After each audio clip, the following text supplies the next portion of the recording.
예수께서 예루살렘으로 가실 때에 사마리아와 갈릴리 사이로 지나가시다가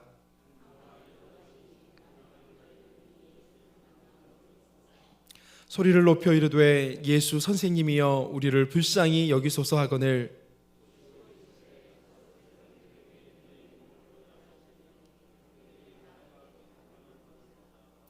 그 중에 한 사람이 자기가 낳은 것을 보고 큰 소리로 하나님께 영광을 돌리며 돌아와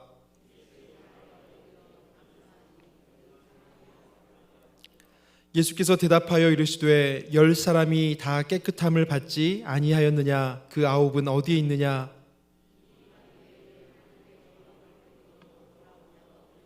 함께 읽겠습니다. 그에게 이르시되 일어나 가라 내 믿음이 너를 구원하였느니라 하시더라. 아멘. 우리 옆에 계신 분들과 함께 인사해 보겠습니다. 여호와를 기뻐하는 것이 우리의 힘입니다. 이 시간 주께서 주시는 기쁨이 우리 가운데 가득 넘쳐나는 시간 되기를 간절히 축복합니다. 좋은 신앙인이자 사회복지가로 알려져 있는 헬렌 켈러가 이런 말을 남겼습니다. 우리는 가진 것 때문에 감사하는 것이 아니요 우리의 되어진 바로 인해 감사한다. 우리는 가진 것 때문에 감사하는 것이 아니고 우리의 되어진 바로 인해 감사한다는 것입니다. 무슨 말이겠습니까? 우리는 소유 때문에 감사하는 것이 아니라 존재 때문에 감사한다는 것입니다. 사실 우리는 대부분 내게 무엇을 주셨는지 또 얼마만큼 주셨는지 이렇게 주신 것, 받은 것 때문에 감사할 때가 많이 있습니다. 그런데 우리가 진짜 감사해야 될 이유는 이런 조건 때문이 아니라 자격 없는 나를 하나님의 자녀 삼아 주시고 천국 백성 삼아 주신 은혜, 이 말로 다 할 수 없는 은혜 때문에 감사할 수 있어야 한다는 것입니다. 잘 아시는 것처럼 헬렌은 어릴 적에 큰 병을 앓다가 갑자기 청각과 또 시각을 다 잃게 되었습니다. 그래서 듣지도 못하고 볼 수도 없는 답답함을 가지고 평생을 장애를 안고 살아가야만 했습니다. 그런데도 헬렌은 자신의 이 불행 때문에 주저앉거나 포기하지 않고 오히려 평생을 더 어려운 사람들을 위해서 살아갔습니다. 헬렌이 이렇게 할 수 있었던 이유는 자신이 처한 상황과 환경을 뛰어넘는 특별한 감사가 있었기 때문입니다.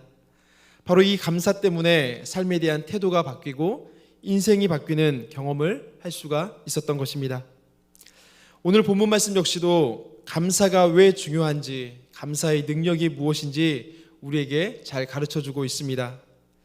문제는 우리가 너무 자주 들어왔고 또 익숙한 말씀이기 때문에 감사가 중요하구나, 우리가 감사하며 살아야 되겠구나, 이 정도는 기억하고 있는데 도대체 무엇을 감사해야 될지 또 어떻게 감사해야 될지 그리 깊이 생각해 보지 않는다는 것입니다.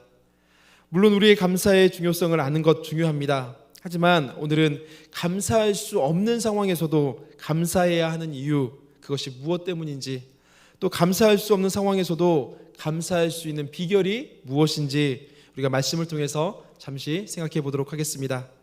그래서 이런 감사가 우리 안에 회복되고 이런 감사가 우리 안에 샘솟듯 솟아나서 우리 삶에 하나님이 주시는 기쁨과 은혜가 가득가득 넘쳐나는 은혜가 있기를 간절히 소원합니다. 먼저 본문의 배경을 한번 살펴보도록 하겠습니다.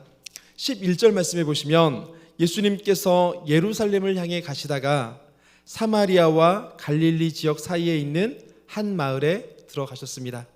사마리아와 갈릴리 지역 사이에, 여기서 예수님이 예루살렘을 향해 가고 계신다는 것은 이제 우리 주님께서 십자가를 지시기 위해서 고난과 죽음이 기다리고 있는 그곳으로 한 걸음 한 걸음 발걸음을 내딛고 계신다는 것입니다.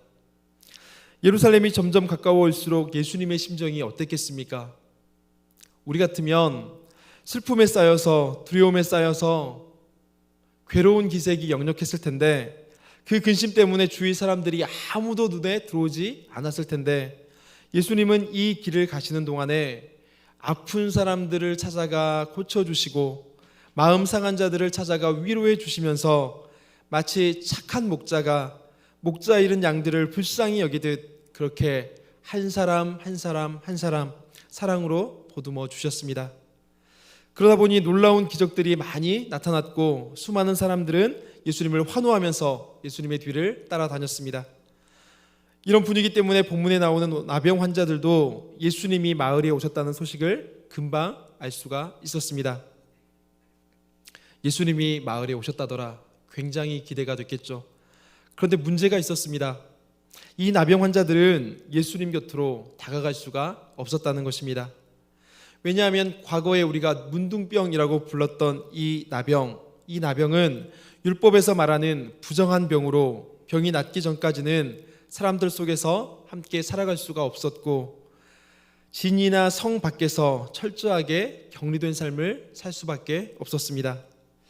더구나 레위기 13장에 보면 나병 환자는 옷을 찢고 머리를 풀고 윈 입술을 가리면서 부정하다 부정하다 외치면서 사람들이 가까이 오지 못하도록 해야 할 책임을 가지고 있었습니다.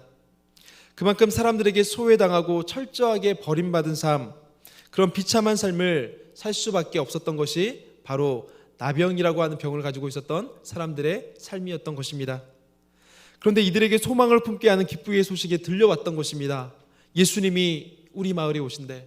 예수님이 우리 마을에 오신대. 당시에 이 마을에서 이 기쁜 소식을 들었던 나병 환자들이 몇이나 되었을까요? 당시에 나병을 앓고 있었던 사람들이 굉장히 많았다는 기록들을 보면 이 마을에도 나병을 앓고 있었던 사람들이 굉장히 많았을 것으로 생각됩니다. 그런데 성 밖에 머물고 있었던 나병 환자들이 이 소식을 듣고 다 예수님께로 몰려왔던 것이 아니라 성경은 단지 10명의 나병 환자들만 예수님의 근처로 다가왔다고 말씀하고 있습니다. 왜 그랬겠습니까? 어떤 사람들은 예수님이 누구신지, 그가 누구든지 별로 관심이 없었기 때문에 오지 않았을 수 있습니다. 또 어떤 사람들은 예수님이 누구신지 소문은 들었지만, 그래서 그분이 굉장한 능력을 가지고 계신다는 것을 알고는 있었지만 사람들에게 돌 맞아 죽을 것이 두려워서 그것을 포기해 버렸을 수도 있습니다. 하지만 오늘 본문에 나오는 10명의 나병 환자들은 돌에 맞을 것을 각오하고서라도 생명의 주님, 능력의 주님 앞으로 나왔습니다. 상황만 놓고 보면 예수님을 만나고 싶어도 만날 수가 없었던 상황이었고, 또 예수님께 은혜와 능력을 구하고 싶어도 도무지 그럴 수가 없었던 형편이었는데, 이 10명의 나병 환자들은 포기하지 않고 우리 주님을 붙잡았던 것입니다. 12절 말씀해 보시면 이 10명의 나병 환자들이 멀리서 예수님을 만났다라고 나옵니다. 나병 환자 10명이 예수를 만나 멀리 서 있다라고 말씀이 기록하고 있습니다. 보통은 나병 환자들이 사람들 곁에 가지 못했기 때문에 약 50보 정도를 떨어져 있어야 됐고, 거리로 따져보면 대충 약 35m 정도가 떨어진 상태로 예수님과 이 나병 환자들이 만남을 갖게 된 것입니다. 사람들 때문에 예수님 곁에 갈 수도 없었고, 또 거리가 멀어서 대화를 하기도 몹시 어려웠을 텐데, 이런 난감한 상황에서 나병 환자들이 어떻게 했습니까? 다른 사람들의 시선이나 상황을 개의치 않고 할 수 있는 대로 아주 절박한 심정으로 있는 힘껏 목소리를 높였습니다. 예수 선생이여, 우리를 불쌍히 여기소서. 예수 선생님이여, 나를 불쌍히 여기소서라고 이들이 외쳤던 것입니다. 거리는 멀었지만 이 부르짖음이 예수님의 귓가에 들렸습니다. 그리고 우리 예수님이 그 외침의 소리를 주목하셨습니다. 14절 말씀해 보시면 보시고 이르시되라고 말씀하고 있습니다. 우리 주님이 먼 발치에서 부르짖는 이 사람들의 신음소리를 들으시고 이들을 바라봐 주셨던 것입니다. 이때 어떤 일이 일어났습니까? 사랑의 주님이 이들의 간구를 외면치 않으시고 은혜를 베풀어 주셨습니다. 나병 환자들이 병을 고쳐달라고 애원했던 것도 아니고, 예수님이 환부를 만져주시거나 그들을 위해서 기도를 해주셨던 것도 아닙니다. 그런데 주님은 그 사람들의 필요를 정확하게 아셨고 그들을 놀라운 방법으로 고쳐주셨습니다. 주님의 시선이 머무는 그곳에 놀라운 기적이 일어났던 것입니다. 우리 주님께서 바라봐 주시는 곳에 수많은 기적의 일들이 일어났습니다. 그리고 이 나병 환자들 역시도 그 은혜를 경험하고 있는 것입니다.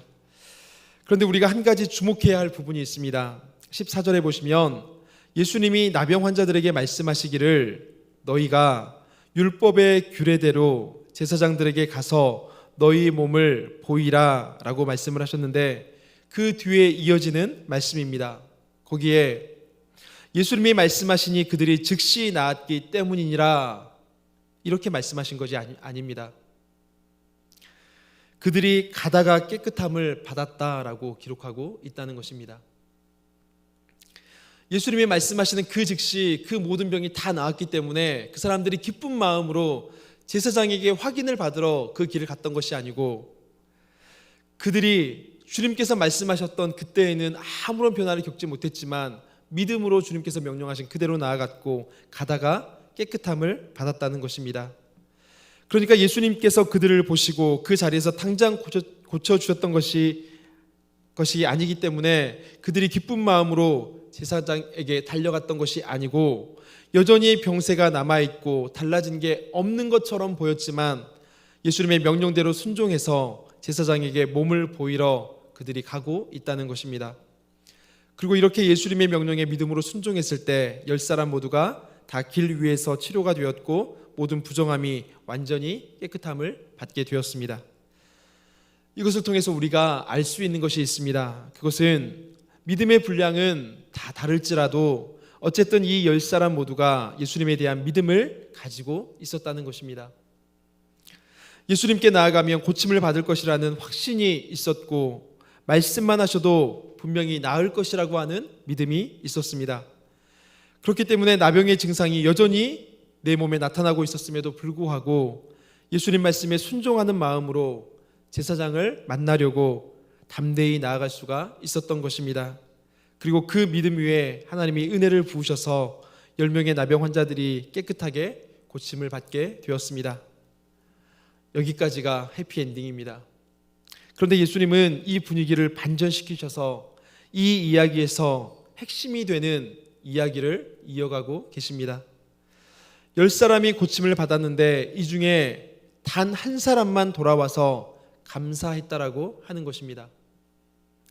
9사람은 감사하지 않았고 단 한 사람만 돌아와서 감사했다. 예수님이 이것을 말씀하고 계시는 것입니다. 그래서 저는 어렸을 때 이 말씀을 듣고 예수님께서 감사 인사를 못 받으셔서 서운해서 이 말씀을 하신 거라고 생각을 했습니다. 예수님도 좀 생색을 내고 싶으셨는데 다들 그냥 감사 인사 없이 가버려가지고 예수님께서 이런 말씀을 하신 건 아닌가 이렇게 생각을 했었습니다. 그런데 우리 예수님 그런 분이 아니시겠죠. 예수님은 단순히 감사받지 못한 서운함을 말씀하시는 것이 아니고 하나님께서 기뻐하실 만한 믿음, 이 믿음에 대해서 감사라는 주제를 가지고 말씀을 하셨던 것입니다.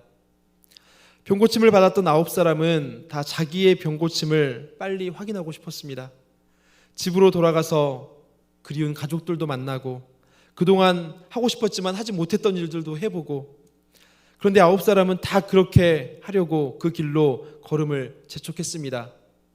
오직 한 사람만 가던 길을 멈추고 주님께로 돌아왔습니다. 그 사람이 누구입니까? 유대인들에게는 돼지만도 못한 대우를 받았던 사람, 멸시와 천대 속에 살아왔던 사마리아 사람이었습니다.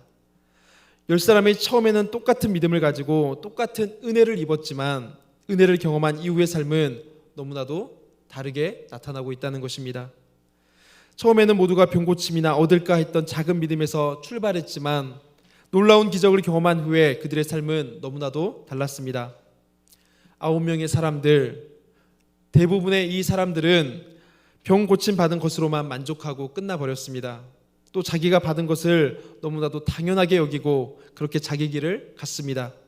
그런데 은혜를 전혀 모를 것만 같았던 한 사람, 성전에 들어가면 이방인 출입 금지라고 적혀 있어서 성전조차 들어갈 수 없었던 그 이방인이 자신이 입은 은혜가 얼마나 큰 것인지를 예수님을 통해서 깨닫게 되었습니다.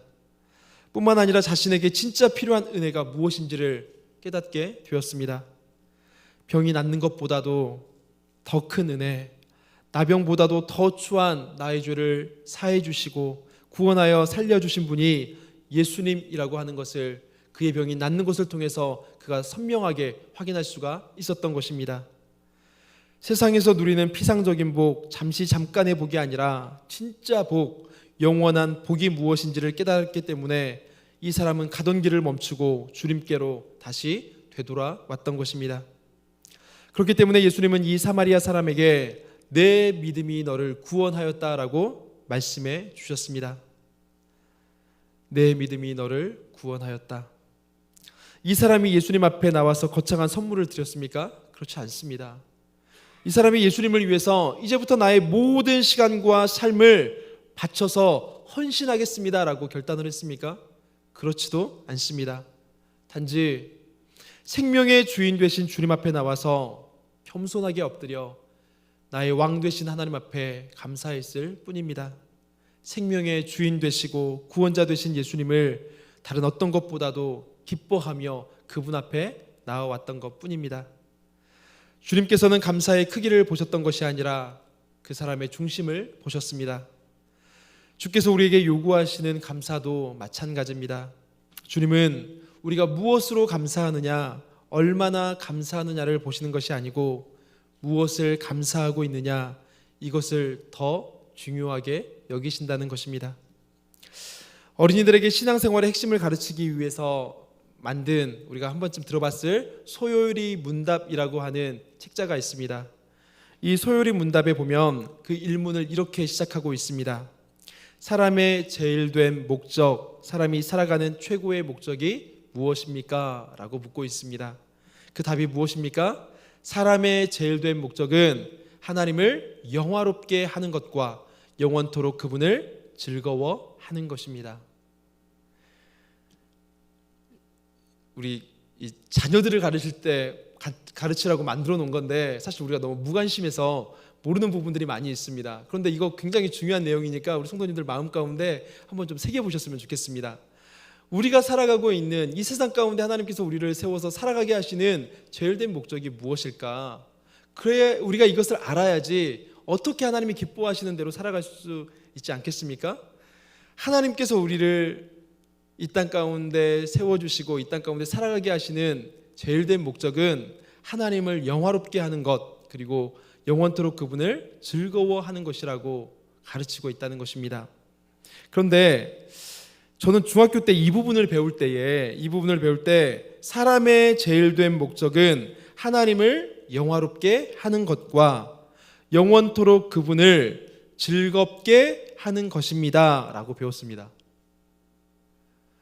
사람의 제일된 목적은 하나님을 영화롭게 하는 것과 영원토록 그분을 즐겁게 하는 것입니다 라고 배우면서 아마도 저를 가르쳐 주셨던 선생님께서 그분을 즐거워한다라고 하는 표현이 어색해서 그러셨던 건지, 원래는 그분을 즐겁게 한다가 맞으니까 이거 밑줄을 긋고 즐겁게 하는 것이라고 고쳐놔라 라고 저를 가르쳐 주셨다는 겁니다.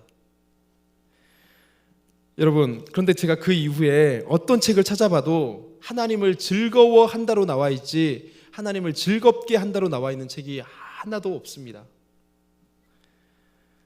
성도님들 잘 한번 생각해 보세요. 무엇이 맞을까요? 사람의 제일된 목적은 하나님을 영화롭게 하는 것, 그리고 영원토록 그분을 즐거워하는 것이 맞겠습니까? 그분을 즐겁게 하는 게 맞겠습니까? 네. 물론 둘 다 필요하고 둘 다 중요합니다. 그런데 소요리 문답 1문에서 가르치고 있는 내용은 논란의 여지가 없이 아주 명확합니다. 우리의 제일된 목적은 하나님을 영화롭게 하는 것과 영원토록 그분을 즐거워하는 것, 즐겁게 아니고요, 즐거워하는 것, 이것이 사람의 제일된 목적이라고 말씀하고 있다는 것입니다. 그러면 한 가지만 더 여쭤보도록 하겠습니다. 틀릴 수도 있으니까 대답하지 마시고 그냥 속으로 대답해 보시면 좋겠습니다. 소요리 문답 1문이 말하고 있는 사람이 살아가는 데 있어서 추구해야 할 최고의 목적, 제일된 목적은 몇 가지일까요? 몇 가지입니까? 사람의 제일된 목적은 하나님을 영화롭게 하는 것, 영원토록 그분을 즐거워하는 것. 두 가지라고 말할 수도 있습니다. 그런데 사람의 제일된 목적은 결국 한 가지로 우리가 이해할 수 있습니다. 하나님을 영화롭게 하는 것 따로, 영원토록 그분을 즐거워하는 것 따로가 아니고 이것은 분리될 수가 없다는 것입니다. 왜 그렇겠습니까? 하나님은 우리가 그분으로 인해서 즐거워하고 행복해야 할 때, 그분에게 그 기쁜 마음을 가지고 감사해야 할 때 영광을 받으십니다. 이것이 곧 하나님을 영화롭게 하는 최고의 길이 되는 것입니다. 그러니까 하나님을 영화롭게 하는 것 따로, 또 우리가 그분을 즐거워하는 것 따로가 아니라 우리가 하나님 안에서 우리에게 구원을 베풀어 주시고 우리를 자녀 삼아 주신 그 하나님을 즐거워하고 그 하나님을 기뻐할 때 우리가 하나님께 돌릴 수 있는 최고의 영광, 최고의 찬송을 돌려드릴 수가 있다는 것입니다. 그런데 우리는 종종 착각합니다. 예배의 행위, 찬양의 행위 그 자체가 하나님을 영화롭게 한다고 생각하는 것입니다. 중요한 것은 어떤 마음, 어떤 생각을 가지고 우리가 하나님 앞에 예배를 드리고 하나님 앞에 찬양을 드리느냐, 이것이 중요한 건데 우리는 그것은 별로 생각하지 않고 단지 예배를 드리는 그 행위, 그것으로 하나님을 영화롭게 할 수 있다라고 생각한다는 것입니다. 하나님이 전혀 즐겁지 않고 마음에 기쁨도 없이 그냥 예배만 드리면 과연 하나님께서 영광을 받으시겠습니까? 그건 위선입니다. 그런데 우리는 너무도 많이 이런 예배를 하나님 앞에 드리고 있습니다. 북한 사람들이 마음에도 없는데 공포감으로 김정은을 신 받들듯 떠받들고 있는 것, 이것을 가리켜 우리는 무엇이라고 말합니까? 김정은을 찬양한다라고 말하고 있습니다. 그런데 마치 우리도 이런 예배, 이런 찬양을 하나님 앞에 드리고 있지는 않은지 생각해 봐야 한다는 것입니다. 하나님은 인격적이셔서 우리가 하나님을 기뻐할 때, 하나님이 내 하나님 되심을 즐거워할 때 우리를 통해서 영광을 받으십니다. 그러니 우리의 기쁨을 다른 데서 찾으려고 하지 말고, 또 하나님이 주신 그 무언가 때문에 기뻐하지 말고 기쁨의 근원 되신 주님으로 인해 기뻐할 수 있기를 간절히 소원합니다. 우리가 이것을 붙잡아야지 우리의 감사가 상황에 따라 요동치지 않는 그런 감사가 될 수 있습니다. 또 주신 것이 많든지 적든지 하나님 앞에 감사할 수가 있는 것입니다. 또 하나님이 주신 것 때문에 많은 사람들이 그것 누리느라 하나님을 떠나버리는 경우가 많이 있는데 우리가 하나님이 주신 것에 그것에 마음 빼앗기지 않고 하나님 섬기며 하나님 은혜 가운데 살아갈 수가 있게 되는 것입니다. 세상이 주는 기쁨, 죄가 주는 기쁨은 잠시 잠깐입니다. 죄가 주는 기쁨을 누리고 나면 불순물이 남아서 나를 상하게 하고 누군가를 상하게 하지만 하나님이 주시는 기쁨은 순전한 기쁨, 마르지 않는 기쁨입니다. 그러니 너희가 하나님 안에서 하나님이 주시는 참된 기쁨을 누리라라고 우리에게 말씀하고 계시는 것입니다. 우리가 잘 아는 시편 37편 4절 말씀에서 이렇게 말씀하고 있습니다. 또 여호와를 기뻐하라. 그가 내 마음의 소원을 내게 이루어 주시리로다. 아멘. 하나님이 나에게 무엇인가를 주시기 때문에 기쁜 것이 아닙니다. 또 내 소원을 이루기 위해서 여호와를 기뻐하라는 말씀이 아닙니다. 순서를 바꾸면 안 되는 겁니다. 하나님을 기뻐하는 인생이 되면 선한 목자이신 하나님께서 우리의 필요를 채워주시고 우리를 입혀주시고 먹여주신 그 은혜를 우리가 누릴 수 있기에 다른 것에 한눈 팔지 말고 여호와 하나님을 붙잡고 그 하나님을 기뻐하는 인생을 살아가라고 말씀하고 있는 것입니다. 사랑하는 성도님들, 우리는 이 세상의 그 무엇으로도 바꿀 수 없는 놀라운 구원의 은혜를 입은 사람들입니다. 나병이 낫는 것보다도 더 큰 은혜, 더 놀라운 은혜를 입고 살아가고 있는 사람들입니다. 그런데 거저받은 구원을 당연한 것으로만 여기고 감사하지 않으며 살아갈 때가 얼마나 많이 있습니까? 나의 죄가 얼마나 심각한 것인지, 그래서 내게 주신 구원이 얼마나 놀라운 것인지 깨닫지 못하고 살아갈 때가 얼마나 많이 있습니까? 구원이라고 하는 것은 자격 없는 자에게 베풀어 주신 하나님의 무한한 위로와 하나님의 다함이 없는 끝없는 사랑입니다. 그래서 우리가 하나님을 하나님으로 인정하면 내가 처한 상황과 환경에도 불구하고 여전히 감사의 찬송을 부를 수가 있는 것입니다. 우리가 믿는 하나님은 전능하신 하나님, 끝까지 우리를 사랑하시는 신실한 아버지이십니다.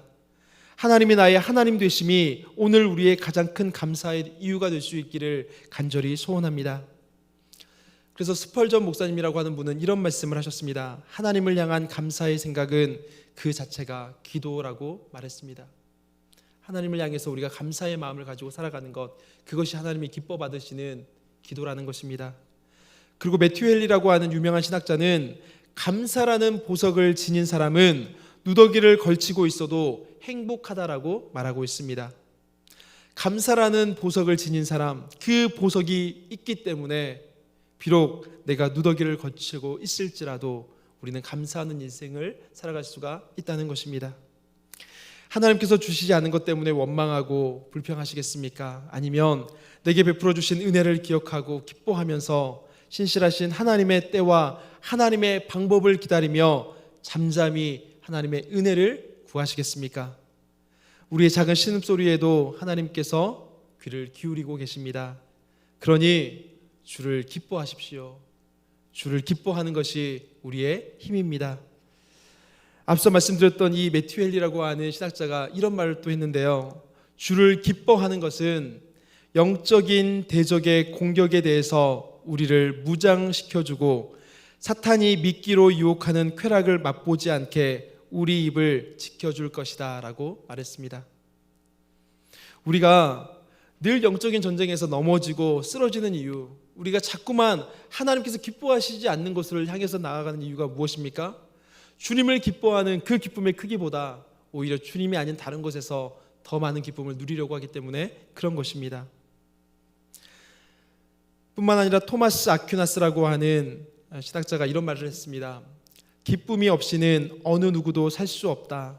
그래서 영적인 기쁨을 빼앗긴 사람은 육체적 즐거움으로 전향한다. 우리는 모두가 다 기쁨을 구하며 살아가고 있습니다. 기쁨을 원하지 않는 사람은 아무도 없습니다. 그래서 우리가 그 기쁨을 추구하며 살아가고 있는데 문제는 하나님으로부터 오는 그 기쁨을 채우지 못하면, 그 기쁨으로 가득해지지 못하면 우리는 세상적인 것에서, 하나님이 아닌 다른 것에서 우리의 기쁨을 채우려고 한다는 것입니다. 그래서 육체적인 즐거움으로 우리가 그 기쁨을 채우려고 하는 것입니다. 한 명만 더 살펴보도록 하겠습니다. C.S. 루이스라고 하는 분이 이런 말씀을 남겼습니다. 우리는 냉담한 피조물이라서 무한한 기쁨을 받았는데도 빈민가에서 지능놀이를 하고 싶어할 뿐 바다에서 휴가를 보내는 것이 어떤 것인지 상상할 수조차 없는 무식한 아이처럼 술과 성과 야망에 팔려 시간을 낭비한다. 우리는 너무도 쉽게 즐거워한다.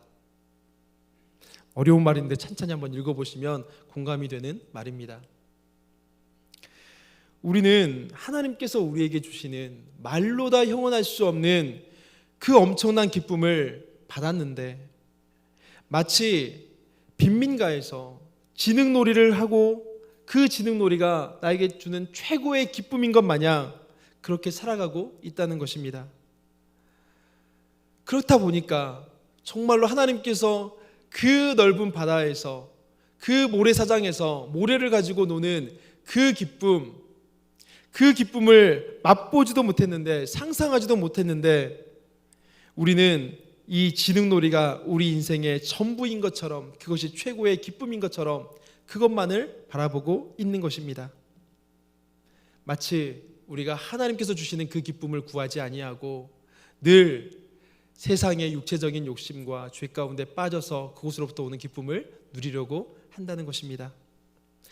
조금만 더 가면 되는데, 조금만 더 가면 하나님께서 예비해 주시는 영원한 기쁨, 무엇과도 바꿀 수 없는 그 기쁨이 우리 가운데 준비되어 있는데 우리는 진흙탕에서 노는 것이 최고의 기쁨처럼 여기고 그것으로 쉽게 만족해 버린다는 것입니다. 그래서 죄를 이겨야겠다고 아무리 발버둥 쳐봐도 우리의 힘으로 죄를 이겨내려고 발버둥 쳐봐도 우리의 힘으로는 그 죄를 이겨낼 수가 없는 것입니다. 사랑하는 성도 여러분, 주를 기뻐하는 것이 우리의 힘이라는 것을 잊지 말고 꼭 기억하셨으면 좋겠습니다. 주님이 나의 기쁨이 되시는 것을 깨닫고 누리는 사람은 나의 사랑을 주님께 돌려드리는 삶을 살기 위해서 부단히 애쓰며 살아갈 수밖에 없습니다. 나의 기쁨이 되어주시는 그 주님께서 나에게 채워주시고 부어주셨던 기쁨이 너무나도 크고 감격스럽기 때문에 나도 그 주님 앞에 기쁨으로 살아드리고 싶습니다. 나도 그 주님의 기쁨이 되고 싶습니다. 이런 마음으로 살아가게 된다는 것입니다. 율법으로 채우려고, 엉뚱한 것으로 채우려고 하지 않고 하나님을 사랑하고 하나님을 기뻐해 보는 것, 이것이 바로 우리에게 주시는 능력이라고 말씀하고 있습니다. 신앙생활은 이것저것 하지 말아라, 금지의 명령이 아닙니다. 우리는 생각하기를 신앙생활이라고 하는 것이 이것 하지 말고 저것 하지 말고 이것도 하지 말고 저것도 하지 말고, 이것이 신앙생활이라고 생각할 때가 많이 있습니다. 그래서 사람들에게 교회 다니세요라고 이야기하면 교회 다니면 이것도 못하고 저것도 못하는데 교회 다니는 거 너무 힘들어요 라고 말하는 사람들이 많이 있습니다. 그래서 이렇게 생각하기 때문에 오늘날 많은 젊은이들이 교회를 떠나고 있는 것입니다. 기쁨이 없는 신앙생활은 문제가 있습니다. 기쁨이 없는 사역도 문제가 있습니다. 말씀을 따라 살아가는데 억눌림만 있고 기쁨이 없다면 문제가 있지 않겠습니까? 말씀을 따라 살고는 있는데 그 안에 기쁨이 없고 왠지 모를 부담감과 억눌림과 지치고 힘듦만 남는다면 이것을 우리는 무엇이라고 말합니까? 율법주의라고 말하고 있는 것입니다. 우리는 말씀을 지키며 살아가야 되는데 그 말씀을 지킴이 하나님을 사랑하는 그 사랑의 마음으로 인해서, 주님을 기뻐하는 그 기쁨의 마음으로 인해서 주의 말씀에 기꺼이 기쁨으로 순종해 나가는 것이지, 내가 말씀 안 지키면 벌 받을까 봐, 하나님이 나를 벌하실까 봐 마지못해서 말씀을 지켜가는 게 아니라는 것입니다. 그래서 신앙생활이란 내 즐거움, 내 기쁨을 억압하는 것이 아니라 그리스도 안에서 진짜 기쁨을 발견해가는 것이고 그 진짜 기쁨을 누려가는 과정이라고 말할 수가 있는 것입니다. 많은 사람들이 생각할 때 우리가 하나님께 영광을 돌린다, 하나님을 기쁘시게 한다라는 것을 생각하면서 마치 시소타기를 생각할 때가 많이 있습니다. 하나님을 영화롭게 하려면 내가 내 욕심을 죽이고 내 모든 것을 다 내려놓아야 하나님의 영광이 올라간다, 하나님의 영광을 받으신다라고 생각합니다. 반대로 내 욕심과 내 모든 것들이 올라가면 내가 하나님의 영광을 가리는다고 생각합니다. 그런데 사실 우리는 이렇게 시소타기를 하는 신앙생활을 하는 것이 아닙니다. 하나님께서 우리에게 주시는 진짜 기쁨, 최고의 기쁨을 발견하면 하나님께서 우리에게 주시는 그 기쁨이 세상의 기쁨과 비길 수 없다는 것들을 우리가 맛보게 되는 것입니다. 그리고 이것을 누리며 살아가는 것이 진짜 신앙생활이고 신앙생활이 주는 기쁨이 되는 것입니다. 우리의 기쁨이 증가할 때 하나님의 기쁨이 증가합니다. 우리 인생의 성공과 실패가 여기에 달려 있습니다. 하나님을 기뻐하는 것, 주로 인해 기뻐하는 것, 이것이 바로 우리 인생의 가장 중요한 문제라는 것입니다. 그런데 우리는 하나님을 좋아하지 않는 채로, 하나님을 사랑하지 않는 채로 율법의 명령을 지키고 교회 생활 열심히 하고 있다는 것, 이것이 우리의 가장 큰 문제가 아닌가 싶습니다. 이래서는 내가 바뀌지 않습니다. 모든 것이, 신앙생활 자체가 우리의 짐이 될 수밖에 없습니다. 그런데 하나님을 기뻐하게 되면, 그 기쁨이 되시는 주님을 맛보게 되면 우리 안에 하나님이 주시는 힘이 생겨나는 것이고 말씀에 기꺼이 순종할 수 있는 삶을 살아갈 수가 있게 되는 것입니다. 말씀을 맺겠습니다. 제가 수년 전에 교구 사역을 처음 시작하면서 하나님께서 특별한 은혜를 주셨던 사건이 있습니다. 교구 사역을 처음 시작했는데 교회에 등록은 되어 있는데 교회를 전혀 나오지 않던 분이셨습니다. 그런데 모처럼 연락을 받았는데 그분이 건강이 너무 안 좋으셔서 병원에 입원해 계신다는 것이었습니다. 그래서 같이 사역했던 전사님과 함께 찾아가서 기도하고, 주님, 이분 불쌍히 여겨주셔서 주님의 은혜로 회복시켜 주시고 고쳐주십시오 라고 기도를 굉장히 많이 했습니다. 근데 이분이 그렇게까지 편찮으셨던 이유가 알코올 중독 때문이었습니다. 술을 끊지 못하셔가지고 그 술 때문에 간이 손상이 되었고 어떻게 해볼 수 없을 지경까지 이르게 되었습니다. 그래서 중환자실에서 이제 임종을 앞두고 거의 끝이 되었다라고 해서 몇 번을 찾아가서 전화기를 들고 너머에 계시는 그분과 같이 기도하고 눈물 흘리고 그랬던 적이 많았습니다. 그런데 하나님께서 정말로 은혜를 베풀어 주시고 하나님께서 긍휼히 여겨 주셔서 간 이식자가 나타났습니다. 그래서 정말로 이제 얼마 남지 않았다라고 선고를 받았던 그분이 간 이식 수술을 받고 생명을 얻게 되셨던 겁니다. 너무너무 기쁘고 감격스러워가지고 가족들을 만나는데 가족들이 그렇게 이야기를 하는 거예요. 이거 기적입니다. 하나님께서 살려주셨습니다. 믿지 않는 가족들이 그런 이야기를 했습니다. 기쁜 마음으로 돌아왔는데 그 다음 날 갑자기 또 급히 연락이 왔습니다. 간 이식을 받긴 했는데 이게 몸에서 거부 반응이 일어나가지고 그대로 유지할 수가 없다는 것이었습니다. 그래서 다시 그 이식했던 간을 제거해내야 된다라고 이야기를 하는 겁니다. 뭐 어떻게 해볼 수가 없는, 하나님 응답해 주셔서 기적을 경험해 주신 것 같았는데 어떻게 이런 일이 있을 수 있을까요? 정말 많이 울면서 기도했었습니다.